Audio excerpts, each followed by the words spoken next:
Good afternoon, YouTube family. Here in Pennsylvania, and I'm actually in a small town right outside the city called Neffsville, and there's the sun peeking up through the trees, and I believe we have a weather alert for a severe thunderstorm later on this afternoon.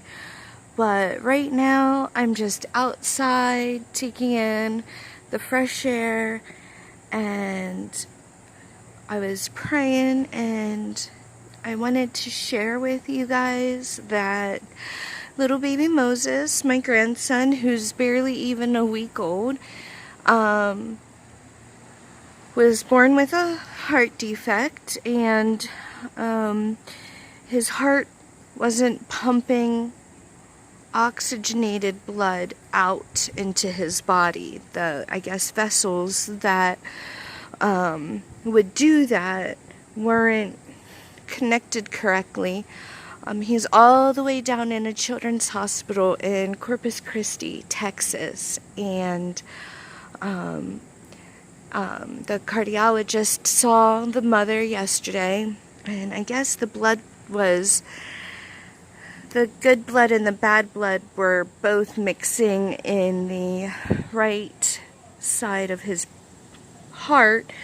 So I must have been getting to a point where it kind of concerned the cardiologist, and they were supposed to do a open heart surgery on him on the 9th, but they moved it up yesterday to this morning. And he was in surgery. He was being prepped and everything at 7 a.m.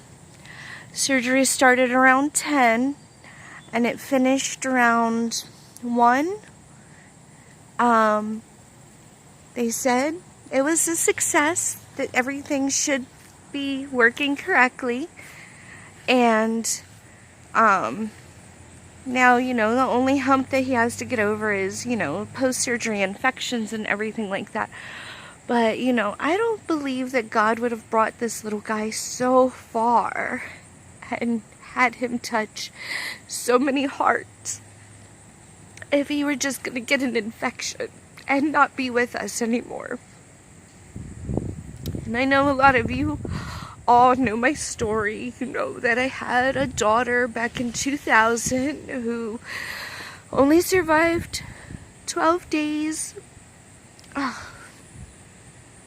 Her anniversary, her death anniversary, and her birthday, and the day that we buried her, all in August. So August is always a kind of upsetting month for me. I have her birthday in the beginning of the month, and then in the middle of the month is the day that she passed. And so, this just kind of brought a whole refresher course as to how worried you can truly be about your children. And my son doesn't deserve, he's the firstborn. We didn't expect the secondborn to be born with problems or anything like that, because he was really a healthy kid. And he kind of grew up all his life with me saying things like, be careful out there in the streets. I already buried one child. I don't need to bury another. Son, please be careful. You're an accident waiting to happen. Because he's kind of a klutz. And he skateboarded off of some pretty dangerous things. And I know it irked him sometimes to hear, I already buried one. I'm not going to bury another. He was my saving grace. He was the thing that kept me grounded when my daughter was gone. And I never would wish for anything so horrible to happen to him.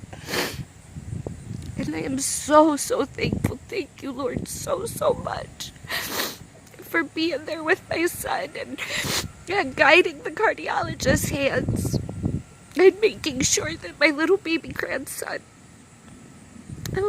is around for a little while longer. Thank you so much, Lord. Thank you.